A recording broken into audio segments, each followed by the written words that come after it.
Hey, welcome back. It was quite some time until the last video. So I'm working on these parts for a customer.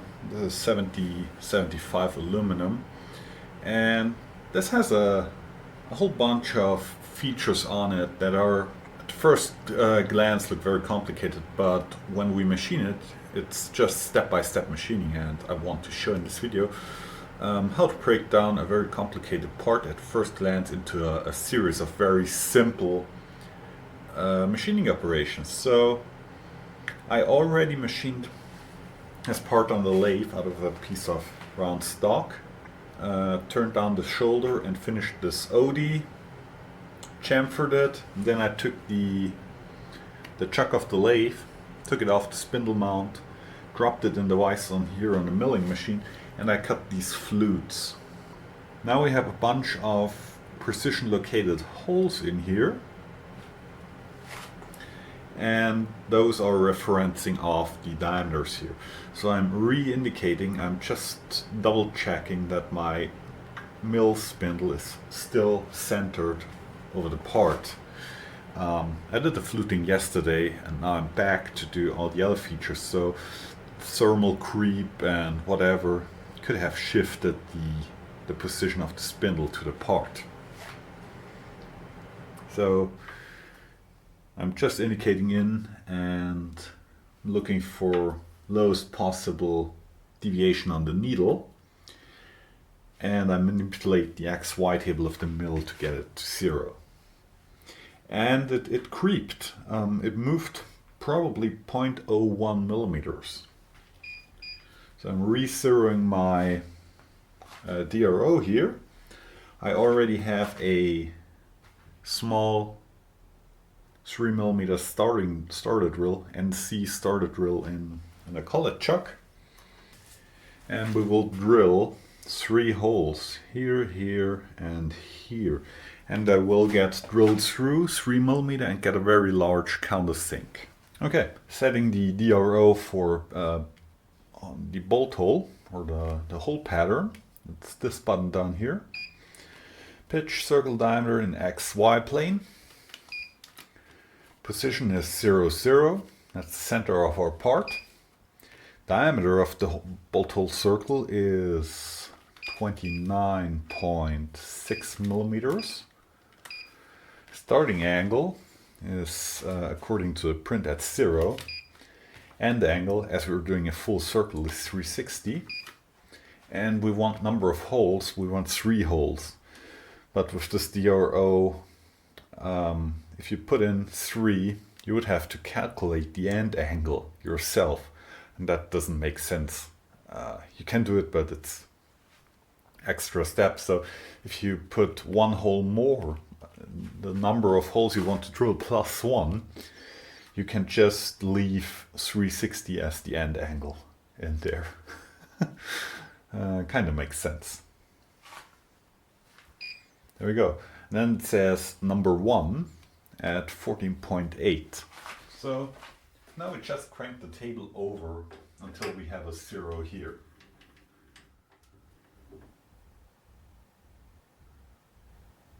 There we go. Also, what I do when I want to locate the table of the mill very precisely, I will go until I have a 0 here.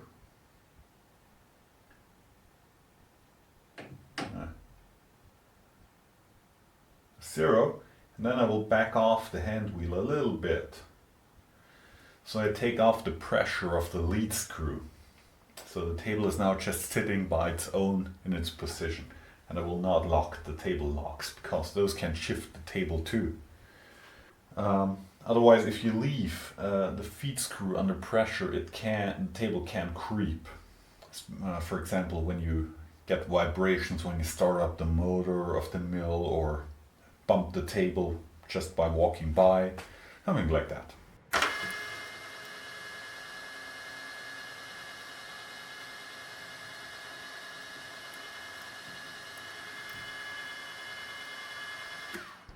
Okay, first hole position spot drilled. Now we go to hole number 2.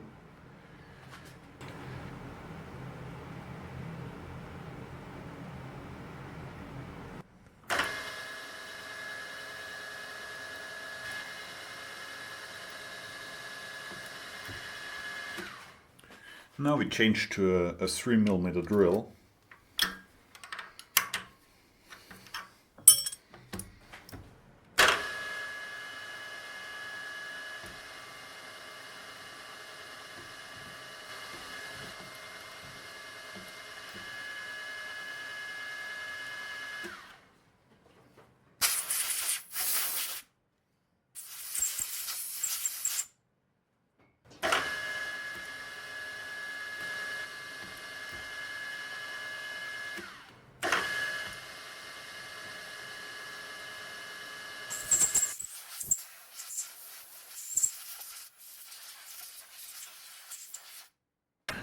We switch to a countersink. This is an uneven divided 90-degree countersink. You can see that this portion here is way narrower than this, and that leads to a very nice, very smooth running tool without a lot of chatter. They are fairly expensive though. Most tooling suppliers should have those in stock. I prefer them, this style of countersink, over the 0 flute or the 6 flute style any day. For me it's these or a single flute D-bit style countersink.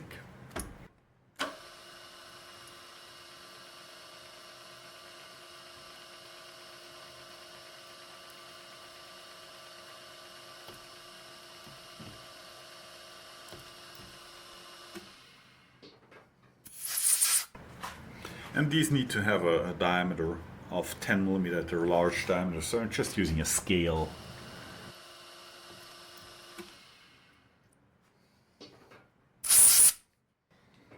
And you will also notice that I have it running very slow. This is a form tool, we have very high engagement of the cutting edges, so if you want a chatter-free result, go slow. Or run it fast and with very high feed pressure. But on a manual machine that's sometimes not possible.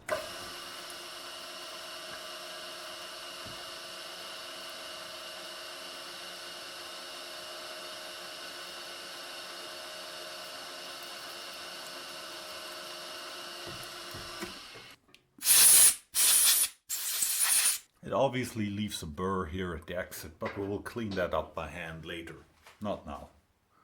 Okay, we have to drill one more feature here. This is a stepped hole with a countersink. This one is not on a pitched circle diameter, it's just an XY coordinate offset from the center. For this part I didn't get a drawing, I only got a 3D solid model, and I imported it in Fusion 360, and I pulled all my dimensions out of it and I created a drawing for myself, a shop drawing. NC starter drill, putting in starter hole. Okay, I have to use an ER8 extension in my ER16 chuck so I can clear this boss of the part in the center and do not have to extend the drill out half a kilometer. It's a 1.2mm drill bit, 47 thou in diameter for inch speaking. And with such small tools, it's a good idea to indicate them in. Just put an indicator up against it and spin it by hand and check the run out of the two flutes. You're looking for the two high spots, obviously. We got 0 and 0. So obviously I already bumped this in because we have a horrible tolerance stack up. We have the ER16, we have the ER8, we have the collet, we have the drill bit. The drill bit is possibly not straight too, so good idea to indicate it. And the way I do this, or like most people do it, they take a soft-faced hammer or a copper drift and they bump the nut on the side like this. And that shifts the nut, which has the collet taper, the front collet taper in it, slightly over within the range of the clearance in the nut and the collet thread, and changes the orientation of the collet a little bit, and that changes the run out too. has its limits, works better with standard style nuts like this one up here, which have a coarser thread, and these have a little bit more clearance on the threads. The fine threaded miniature nuts down here do not react as nice as I would wish they did when you hit them on the side and expect them to move and stay that way. These, as long as you do not have a roughing and you bump them over, they will stay in that position during machining.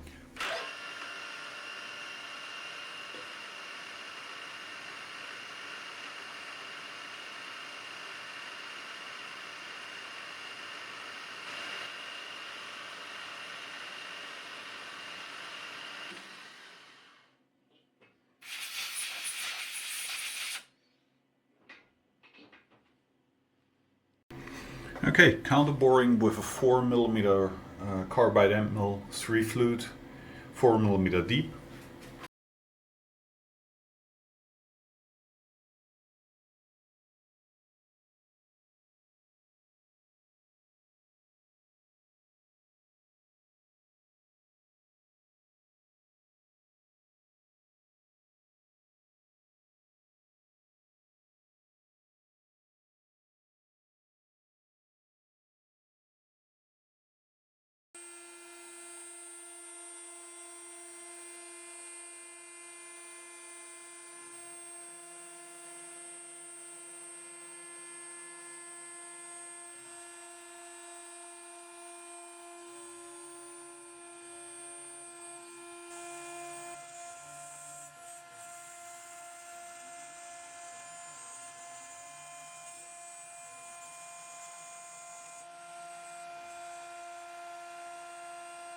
This is the template table of the pantograph machine, and I milled out a template out of 5mm Lexan, 3 times larger than the actual part, with the contour we're going to cut onto the aluminum part.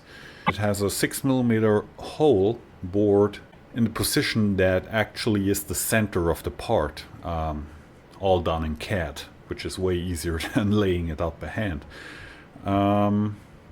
And I have the stylus of the pantograph in this bore, and that means that I can use the spindle of the pantograph to center my part by moving the XY table. 6th jaw chuck is in the vise of the pantograph mill, and I have my indicator holder clamped in the spindle, and I use this to center the spindle over the part. The nice thing with having it in the chuck is that it doesn't lose its orientation, its angular orientation, because I have 2 flats milled on my back plate of the chuck. Robin Rancetti showed this in one of his videos, to have 2 flats that you can use to clamp it in a vise. This is super useful. I use this all the time to take machine apart, take it off the lathe, go to the mill or another machine and finish it there. Quite neat. And yeah, I'm indicating the part in, moving the XY table around. I'm centered already, locked all my axes, and zeroed out the dials. So now I can change to a 2mm end mill and cut this feature. I'm using a long 2mm carbide end mill from Mitsubishi Carbide, 12mm neck, so I can go down 12mm with the small end mill, which I don't need. I think we have to go down 9mm in this case, but that's what I have here.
Okay, well, the contour work is done here on the pantograph machine. Now we can take this part finally out of the chuck, clamp it on a collet and face off the waste stock on the back side. We're done so far with the part. All operations from backside are done. Turned the inside. Next will be, we have to cut a slot here on the side, but the slot obviously has to be orientated in respect to all the other features on this part. There is nothing to indicate if we hold it like this in the dividing head. So I made this little alignment jig. This is just a piece of tool steel. I turned a very shallow step on it with the ID of this part, so this can slip over this very easily. And I have a single 3mm dowel pin that goes in one of these holes, and two M3 threaded holes. So the part slips over the dowel pin. That's your first alignment.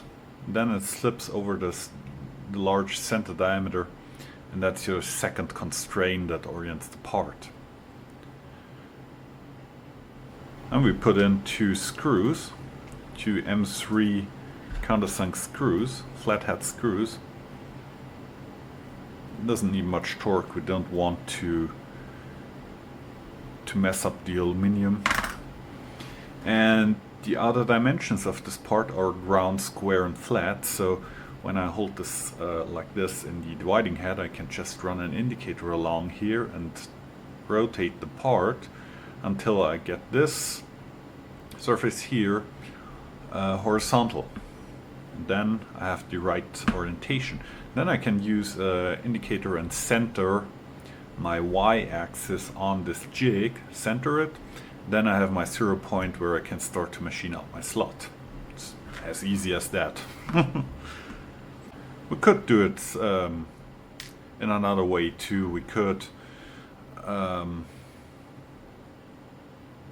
yeah, what could you do? You couldn't do much to indicate this part when it's horizontal in an indexing head.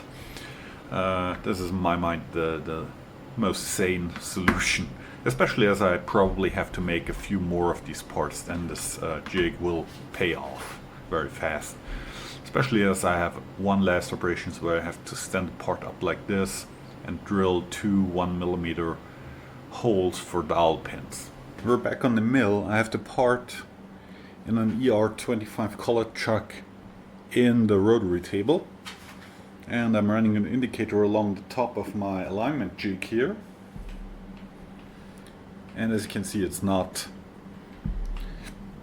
really in line with the travel. So being a rotary table, I can of course adjust it very precisely, and I just move back and forth and tweak the rotary table until the needle doesn't move anymore. Yeah, that's pretty good. That's less than 0.01mm over this distance. This is 36mm. Yeah, that's pretty good. Let's lock the table, the rotary table, so it can't shift. Recheck it. Obviously the locks on this rotary table are not influencing. When I tap these down, I move the table a little bit. Very minute amount. So now we can get the indicator out of the way. Center up our part. And we're good to go to cut out the slot.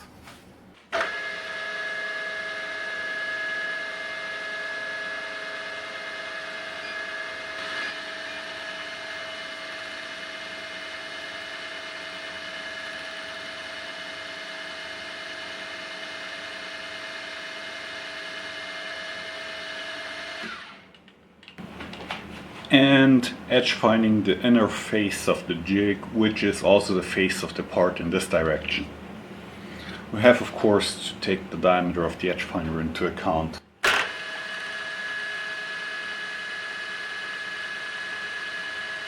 I'm starting with a 2.5mm end mill to rough out the slot, and then I will change to a 3mm end mill and finish it to final size.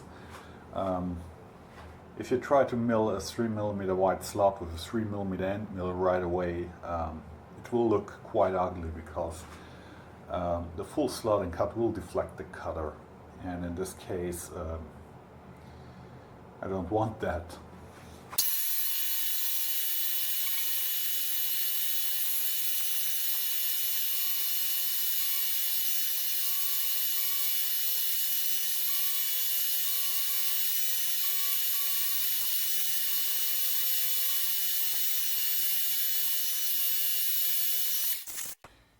Okay, there we go. Now we change to a 3mm end mill, through fluter, which is more rigid to begin with, and a special purpose for aluminium.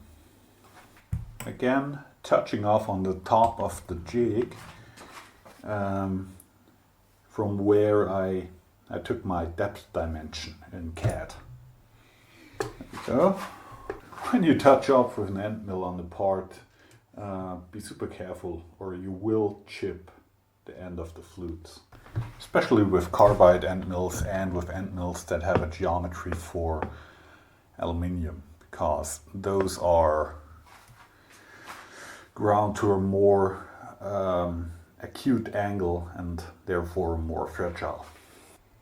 What I'm going to do is I will plunge down to full depth on both ends of the slot to create the end radii, and then I will take down out the middle step by step.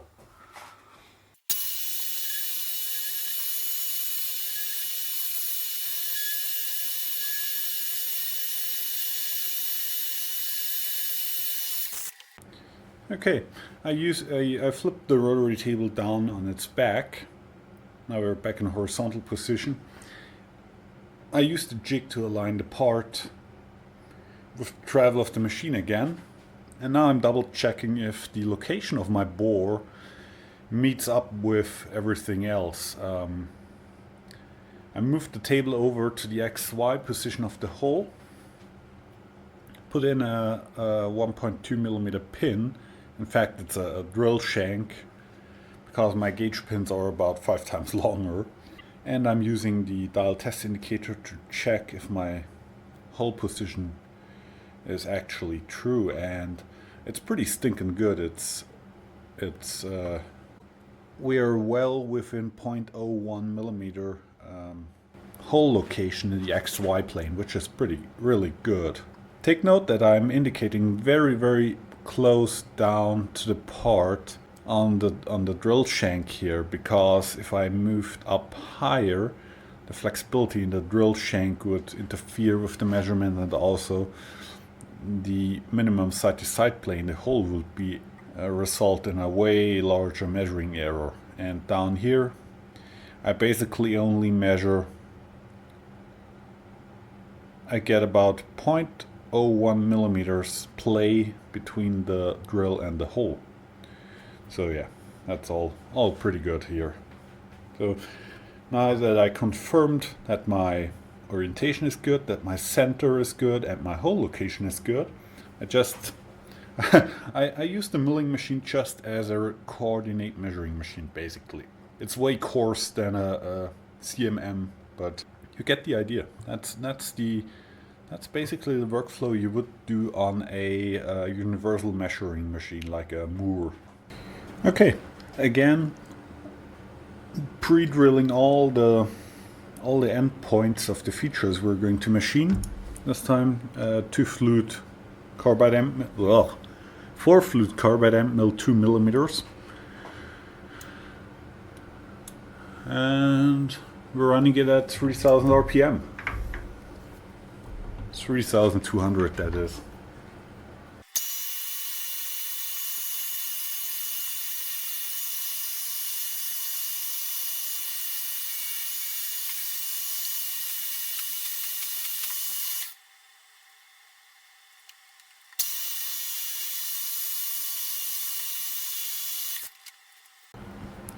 Now this tiny fin that we left here needs to be reduced in diameter. So we're just going down, move the table over and swing the rotary table. It's a radius 16 millimeters.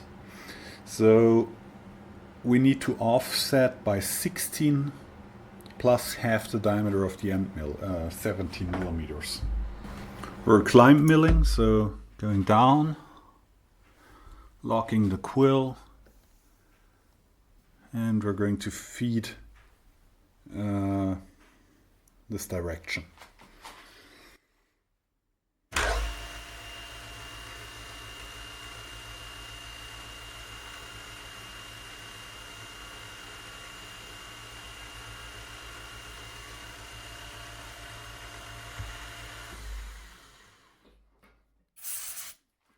In hindsight, I should have made a template to cut the contour from this side too.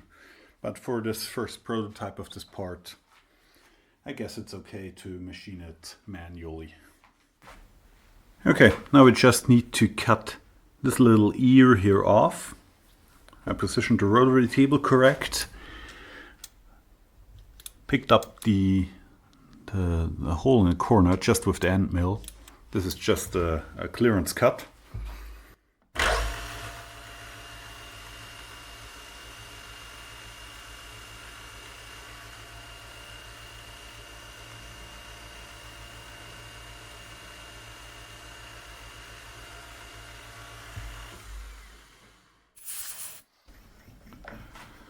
That's a very delicate portion here, and we need to clean up this little thing here, but I will blend that by hand. Okay, last machining operations are 2 holes 1 millimeter diameter, very light press fit for a 1 millimeter dowel pin, and while I have a 1H7 machine reamer, in this case I would prefer to drill it completely and finish it by drilling, because the reamer has about 3 or 4/10 of lead in, so the hole will not be to size all the way down, except for the drill tip, of course. With the drill, it will be down to size all the way until it reaches the tip of the drill. And what I like to use for such small holes that need a relatively precise diameter are PCB drills. These are solid carbide shank, carbide drill. PCB drills with most of them have a 1/8 inch shank or a 3 millimeter shank. And these drill surprisingly accurate. If you go with one of these into soft material, it will be a few microns undersized, usually, from non-mill. That's why I have a whole bunch of them. I have them ranging from 0.03 millimeters up to, I think this is a 6 millimeter one with a reduced shank. I didn't buy this, I got this in a bunch of tooling. Usually I use them up to 2 millimeters. They work brilliant in soft materials like aluminum and brass, and if you're very careful, because they are ground to a very fragile geometry, if you're careful, you can use them in steel and tool steel also. They're super fragile, of course, because they're solid carbide. And in this case, we're just drilling aluminium. Because I want a definite, a good location and a good diameter tolerance, I will pre-drill 0.9 millimeters and then I open it up with a 1 millimeter drill to size. And I already did a test piece. This gives me a perfect press fit. You can push the dowel pin in with the end of a pair of tweezers, and it's in there. No play. It's perfect. So yeah, get some PCB drills. They're surprisingly cheap. One of these goes for about 3 euros, something like that, depending where you get them. Okay, there we go. That's the 9mm drill. I already spotted the position of the hole, and I'm using a drop of alcohol to lubricate the cut.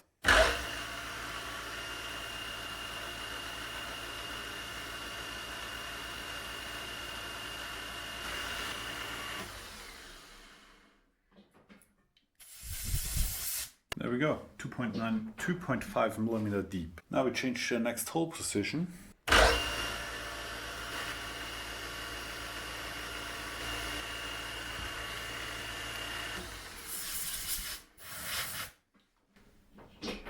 There we go, now we change to a 1mm drill. Okay, there we go, now we have our large 1mm drill in there. Depth stop is set.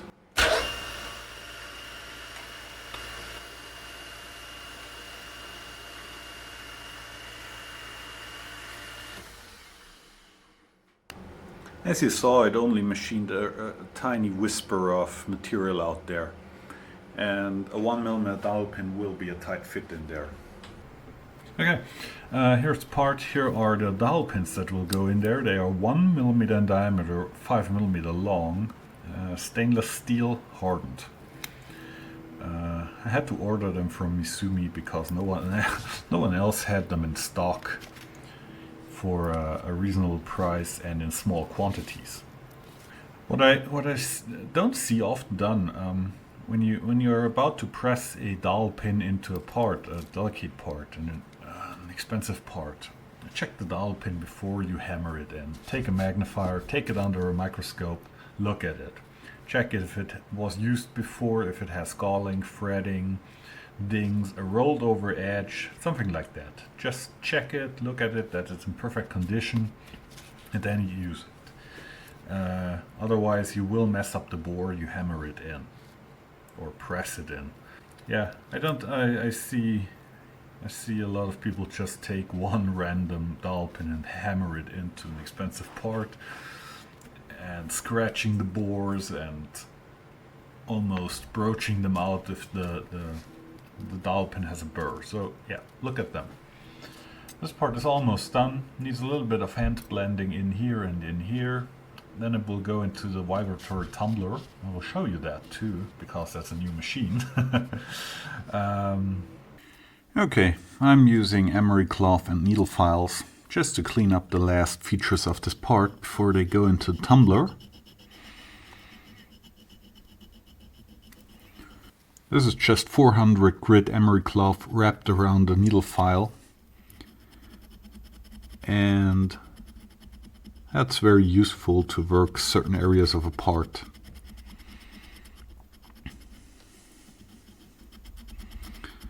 And compared to a file, you can go sideways. And this is just for cleanup. I'm not changing the geometry of the part in any major way. I'm just removing some of the tool marks before it goes into the tumbler. And this is very much how the mold makers at work do their polishing. They use a lot of stones, a lot of needle files, and a lot of emery cloth. But with increasing better technology, especially wire and RAM EDM, plus hard milling, the polishing and hand blending has gone back a good amount. I will chamfer this internal corner here very slightly with a scraper. There we go. Tiny chamfer. Back here too. It's almost like whittling. And the tumbler will ease all those corners very lightly. Okay, these are the two parts this job consists. It's this tool here out of aluminium, and this one with the internal square that I broached on the lathe using the rotary broach. This is stainless. Has gradations cut all the way around. Didn't film this one. So both of these will now go into the tumbler. That's a vibratory tumbler. This is basically a large container. In this case it's out of rubber. This will last a long time. Mounted on a shock absorbing mount. And there's a motor hanging off the bottom with a mass, an off-center mass, and this will vibrate this whole tub and agitate all media that's inside this container. The media in my case are these triangle or pyramid shaped stones. This is some kind of a plastic with abrasive in it, very mild abrasive, and I have a bunch of them. I do not leave my media in the tumbler. I take it out, I wash it, and then I store it dry. Kinda dry. Yeah, that's the media. You can run it dry, but then the stones are relatively aggressive, and it's very loud too. You have to make sure that the nut that holds the container to the motor mount is relatively tight, otherwise it will get very loud over time because everything rattles itself loose. I'll turn it on so you can see the motion of the media that's going to happen.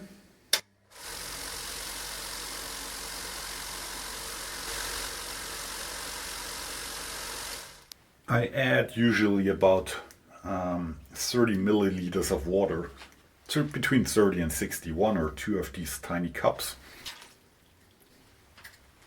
and a very small amount of dish soap. The water dampens the whole effect of the abrasive media, and the soap prevents the aluminium from getting cloudy, and if you leave the soap out it gets weird.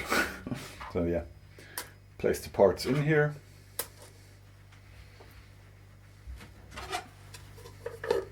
We have a cover,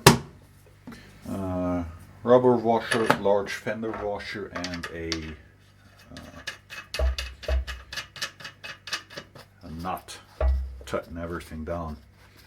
Tighten it down very far, otherwise the cover will come loose and make a horrendous noise. And that's the type of the tumbler I'm using. It's a Spirator 3.5. 3.5 is the volume of the container in liters. And it has a ginormous 0.051 kilowatt motor.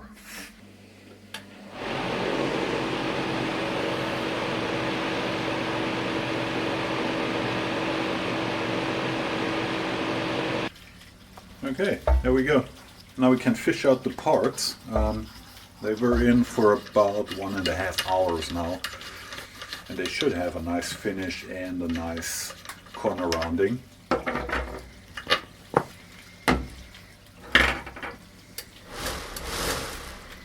There's one of the parts.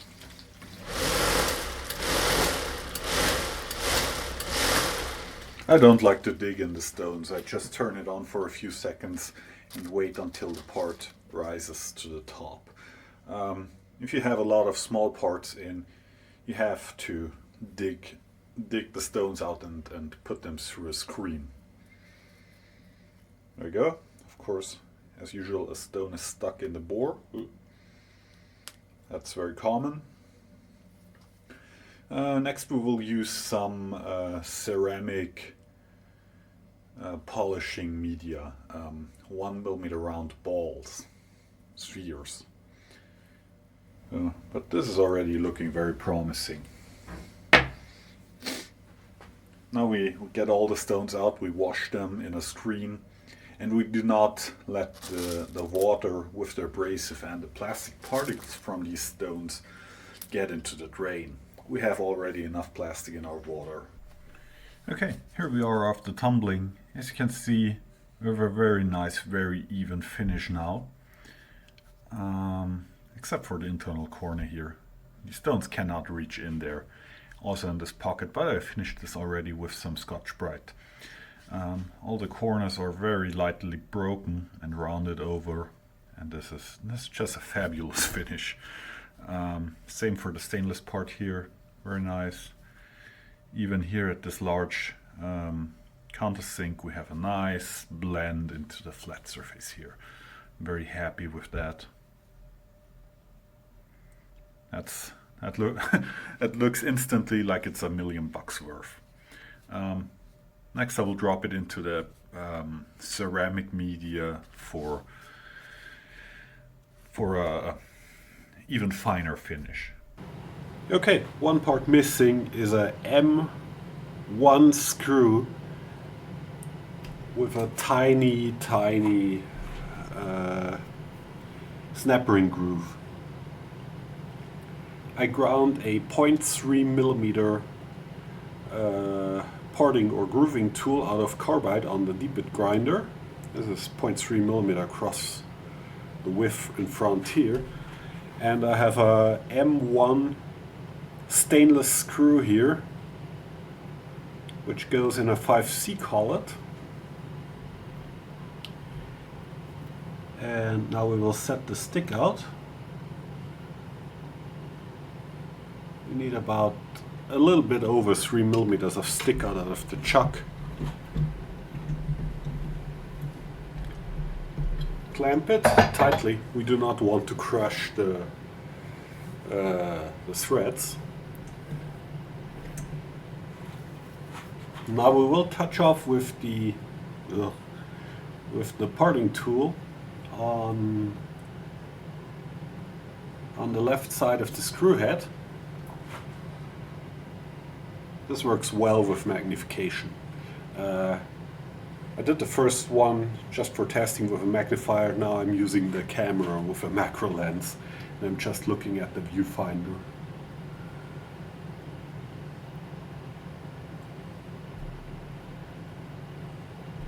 Okay, that's close. Zero out the DRO.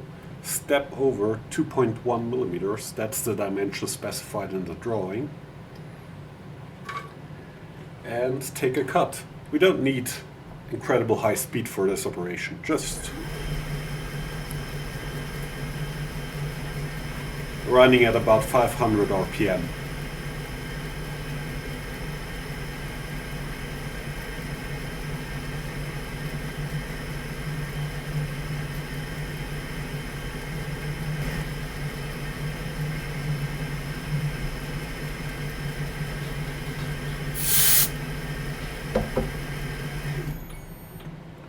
There we go. That's all that's needed.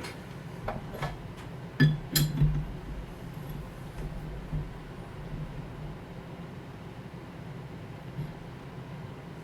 we go. With hardened dowel pins, they have a chamfered side and they have a side that's rounded over. Generally, the side with the chamfer goes into the bore first. To prevent damage to the bore. But in soft materials, you still, if you're not super careful, you still can damage the bore, because the intersection between the chamfer and the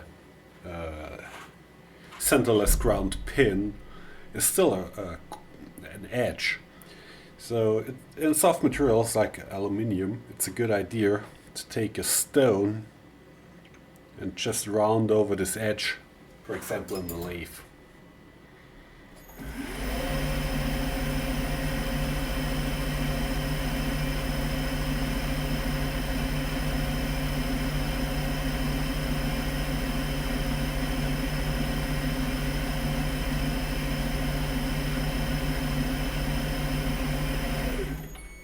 Doesn't need much. Don't go overboard, don't go crazy. Use a fine stone. I like a fine ruby stone, a degousite stone, or use a very fine aluminum oxide stone, or use some 3M lapping film over a piece of ground stock or a parallel or something like that, and you will get very good results. I pressed in the 1mm dowel pins. That's very unspectacular, just done on the milling machine using the quill, and I mounted the M1 screw with the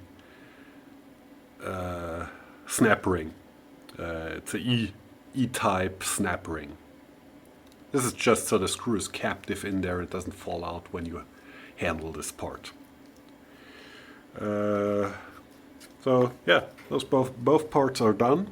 I rinsed them in isopropane alcohol, blew them off so they are free of dust. Carved up a block of PE foam. I think it's PE foam or polyurethane foam, I'm not sure. Very rigid packing foam, the multi-layer type, so the parts do not get damaged during shipping. There we go. We'll wrap it up in foil, package it, and send it out. Hope you enjoyed these little bit unusual parts. Sorry I cannot tell you what those are for. They're a piece of equipment. So there you go. So, but I was thinking that there are still a few interesting machining operations in those two parts, at least in the one I showed you. So thank you all for watching and see you next time.